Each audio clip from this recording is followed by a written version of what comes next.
जैन मान्यता अनुसार यह संपूर्ण विश्व अनादि निधन है। ना तो इसे किसी ने बनाया है और ना ही कोई इसका विनाश कर सकता है। माने ये पूरा विश्व स्वयं सिद्ध है। और जब हम विश्व की बात कहते हैं तो ये जो आपको लौकिक साइंस में पृथ्वी दिखाई जाती है, सिर्फ वो विश्व भर नहीं है, वो विश्व भर नहीं है। इस पूरे विश्व यानी इस लोक में जीव, पुद्गल, धर्म, अधर्म, आकाश और काल, ये 6 द्रव्य हैं। और ये जो लोक में जो आपको एक पृथ्वी दिखाई जाती है ना, आपके भूगोल में जो लौकिक भूगोल है, अरे वो पृथ्वी तो यूँ समझो आप कि प्रशांत महासागर में एक बूंद के समान है। समझेंगे इसको भी आगे। इन 6 द्रव्य कौन से नाम लिए कि जीव, पुद्गल, धर्म, अधर्म, आकाश और काल, ये 6 द्रव्य। तो इन 6 द्रव्यों को या इन 6 द्रव्यों के समूह को ही विश्व कहते हैं। माने इस पूरे विश्व में ये 6 द्रव्य समान रूप से, मतलब हर जगह पर स्थित है। इस लोक का कोई ऐसा क्षेत्र, कोई ऐसा प्रदेश खाली नहीं कि जहाँ पे इनमें से कोई 1 या 2 या 3 या 4 या 5 द्रव्य में या 6 द्रव्य में से कोई एक भी ना हो। द्रव्य या पदार्थ को परिभाषित करते हुए आचार्य भगवान उमा स्वामी ने क्या कहा? उत्पाद वै द्रव्य युक्तम सत्। तत्वार्थ सूत्र महाशास्त्र में क्या आया है? उत्पाद वै द्रव्य युक्तम सत्। और दूसरा सूत्र है गुण पर्यवद द्रव्यम, गुण पर्यवद द्रव्यम। एक और है सद्द्रव्य लक्षणम। क्या मतलब है इन तीनों का? कि स्वभाव को छोड़े बिना, यानी उत्पाद वै द्रव्य युक्तम सत्, स्वभाव को छोड़े बिना जो वस्तु उत्पाद वै द्रव्य संयुक्त है, ठीक है। फिर गुण पर्यायवद द्रव्यम यानी गुण पर्यायवान है। सद्द्रव्य लक्षणम यानी कि द्रव्य का लक्षण सत्ता होना है, यानी सत्तावान है, अस्तित्व है। यानी जो वस्तु है तो वो वस्तु है, यानी जो है सो वस्तु है। ये 6 द्रव्य है ना, जीव, पुद्गल, धर्म, अधर्म, आकाश, काल, ये 6 द्रव्य लोक में अनादि काल से हैं और अनंत काल तक रहेंगे। जाति की अपेक्षा से ये 6 हैं, लेकिन अगर संख्या की अपेक्षा देखा जाए तो जीव अनंत हैं, पुद्गल अनंतानंत हैं, धर्म, अधर्म, आकाश ये एक द्रव्य है और काल द्रव्य असंख्यात हैं।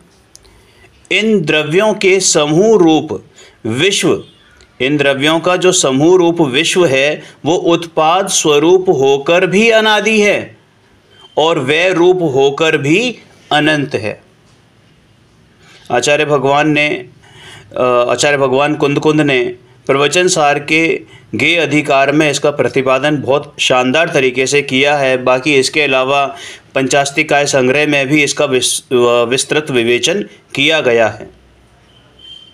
क्योंकि जिनागम में प्रतिपादित द्रव्य एवं पदार्थ व्यवस्था की जानकारी के बिना जिन अध्यात्म में प्रवेश पाना एवं उसके रहस्यों को समझ पाना संभव नहीं है।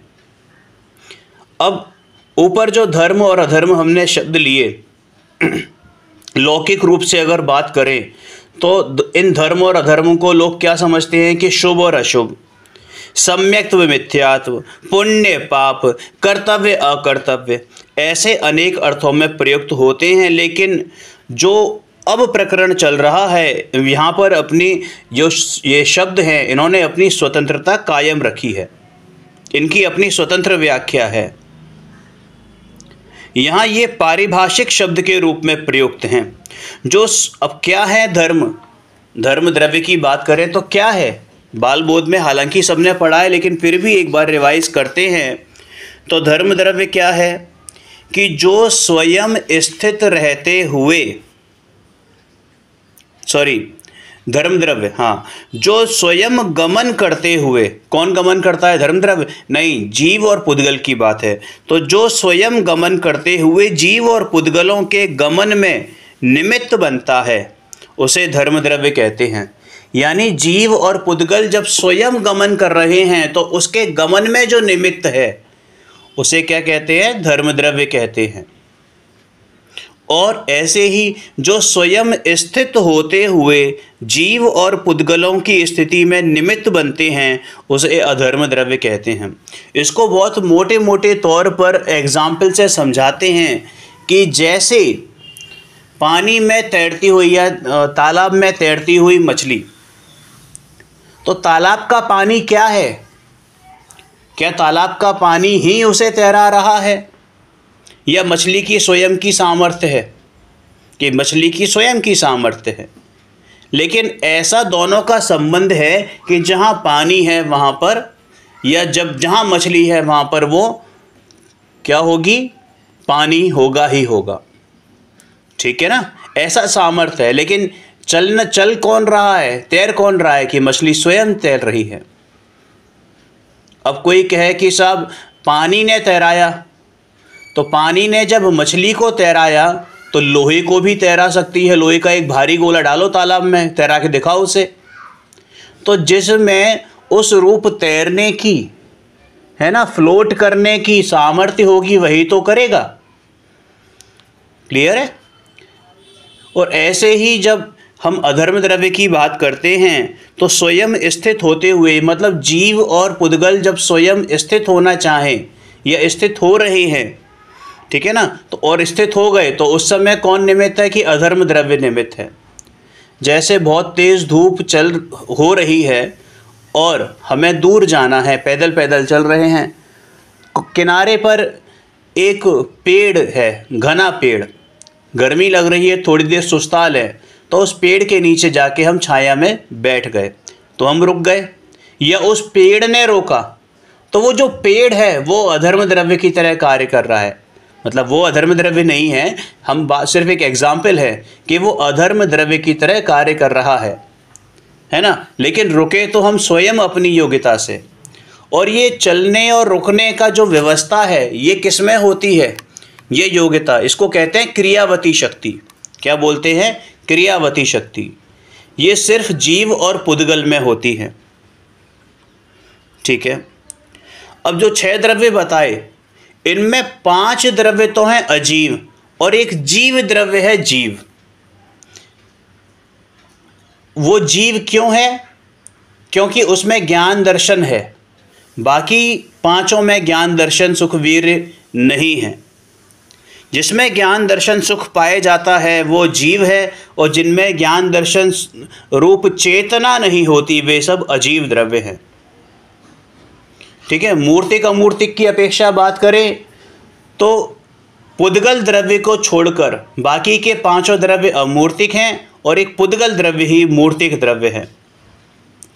प्रदेशों की संख्या अपेक्षा बात करें तो काल द्रव्य एक प्रदेशी है और पुद्गल का एक परमाणु वो भी एक प्रदेशी है, लेकिन उस परमाणु में बहुप्रदेशी होने की सामर्थ्य है अगर वो दूसरे परमाणु से जुड़ता है, क्योंकि पुद्गल का स्वभाव ही ऐसा होता है कि जुड़ना और बिछुड़ना, तो वो बहुप्रदेशी कहलाता है।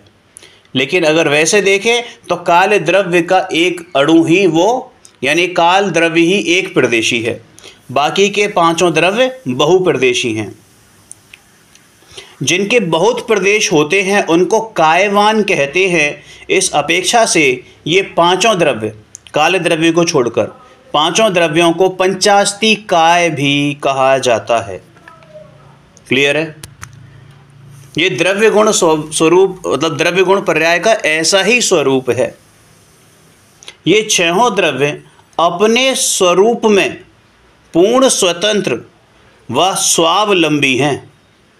इनमें जीव और पुद्गल के सिवाय शेष 4 द्रव्य तो त्रिकाल रूप से, त्रिकाल पूर्ण शुद्ध व अविकारी ही हैं।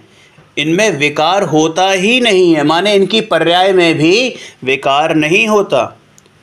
और पुद्गल का एक परमाणु वो भी शुद्ध ही है, लेकिन जब दो या दो से अधिक परमाणु मिलकर या बिछुड़कर स्कंद बनते हैं तब वे विकारी होते हैं, परंतु उनके विकृत होने से भी उन्हें कोई हानि लाभ नहीं होता, क्योंकि उनमें सुख दुख का अभाव है। ये तो एकमात्र जीव द्रव्य ही ऐसा है जो अपनी अविकारी दशा में सुखी अथवा दुखी, यानी कि अपनी अविकारी दशा में तो सुखी और विकारी दशा में दुखी होता है, और अनादि काल से अपने स्वभाव अपनी अनंत शक्तियों से अपरिचित है, और यही इसके दुख का मूल कारण है। समझ में आया? भाई, यह जिनागम का अद्भुत सिद्धांत है, इसी पर विश्व की व्यवस्था निर्भर है। जिसने इसे नहीं जाना उसने वास्तव में जिनागम को नहीं जाना। इसलिए जैन दर्शन के इस प्राणभूत, इस सिद्धांतिक विषय की चर्चा अत्यंत आवश्यक ही नहीं बल्कि मैंडेटरी, अनिवार्य, कंपलसरी भी है, क्योंकि वस्तु व्यवस्था को समझे बिना धर्म का, मोक्ष मार्ग का प्रारंभ होता ही नहीं। केवल आत्मा हूँ आत्मा हूँ आत्मा हूँ रटने से आज तक किसी को आत्मा समझ में नहीं आया। भाई, आत्मा का स्वरूप कैसा है यह बिना वस्तु व्यवस्था समझे, बिना वस्तु स्वरूप समझे समझ में आ ही नहीं सकता। बिना वस्तु स्वरूप का भान हुए आत्मा का स्वरूप समझ में आ ही नहीं सकता। और ये आत्मा का स्वरूप यानी वस्तु स्वरूप कैसे समझ में आता है कि आगम के माध्यम से आता है, और आगम क्या है कि देव शास्त्र गुरु ही आगम हैं। यानी देव शास्त्र गुरु का सच्चे श्रद्धान बिना आपको वस्तु व्यवस्था या वस्तु स्वरूप समझ में नहीं आ सकता, और जब वस्तु स्वरूप समझ में नहीं आ सकता तो सात तत्वों का यथार्थ श्रद्धान नहीं हो सकता, और जब सात तत्वों का यथार्थ श्रद्धान नहीं हो सकता तो फिर आपको आपा पर का यानी स्वयं और पर का भेद विज्ञान भी नहीं हो सकता, और जब स्वयं और पर का भेद विज्ञान नहीं होगा तो स्वानुभूति कहाँ से होगी, माने सम्यक दर्शन कहाँ से होगा, आत्मा कहाँ से समझ में आएगा। देखो, आत्मा की पवित्र पर्याय का प्रकट होना ही यह वास्तविक रूप से धर्म की प्राप्ति है।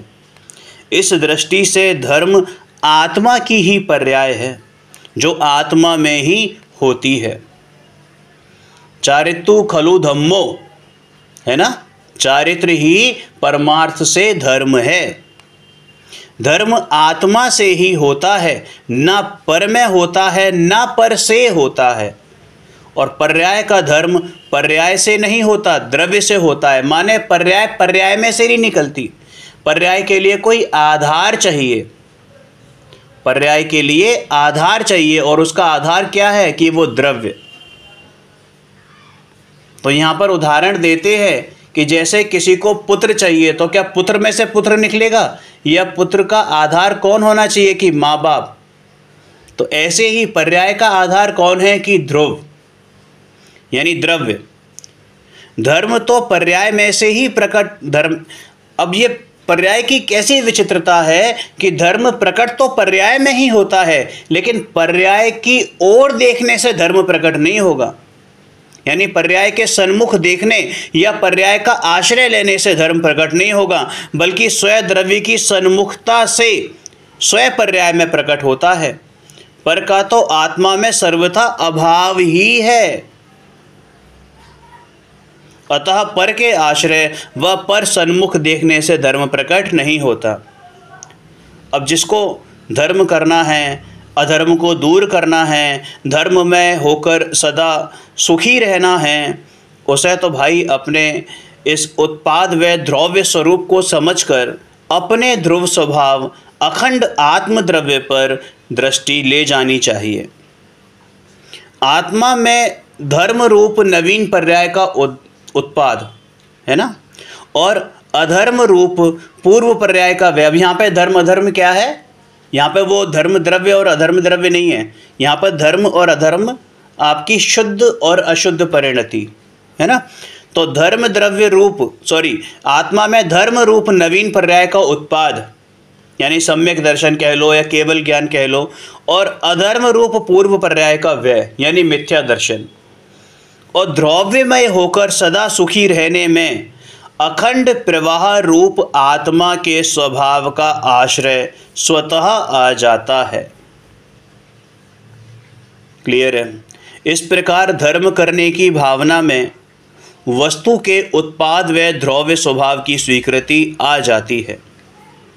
मिथ्या दर्शन का अभाव हुआ तो सम्यक दर्शन की पर्याय आई। मिथ्या दर्शन भी पर्याय है, सम्यक दर्शन भी पर्याय है। मिथ्या दर्शन अधर्म रूप पर्याय है और सम्यक दर्शन धर्म रूप पर्याय है। लेकिन ये दोनों कैसे प्रकट हुई हैं, यानी मिथ्या दर्शन तो चली आ रही है क्योंकि अपने स्वरूप को भूला हुआ है, और सम्यक दर्शन कैसे प्रकट हुआ कि अपने स्वरूप का भान करने से, अपने स्वरूप की ओर देखने से, अपनी ओर दृष्टि घुमाने से। समझ में आया। यदि वस्तु में उत्पाद व द्रव्य न हो तो कभी भी अधर्म छोड़कर धर्म नहीं बन सकते, यानी कि मिथ्या दर्शन का कभी अभाव ही नहीं होगा।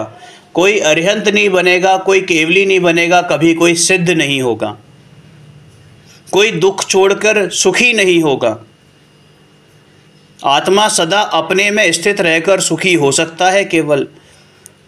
और यहाँ पर क्या है कि जिसने अभी तक आत्मा का आश्रय नहीं लिया, और अगर ये उत्पाद व्यय नहीं हुआ तो क्या हो, उत्पाद व्यय द्रव्य ना हो तो क्या हो, कि जो मिथ्यादर्शी है, मिथ्या दृष्टि है, वो हमेशा ही मिथ्या दृष्टि बना रहेगा। इसलिए धर्म करने वाले को वस्तु में प्रति समय होने वाले उत्पाद व द्रव्य स्वभाव की प्रतीति होनी चाहिए। समझ में आया।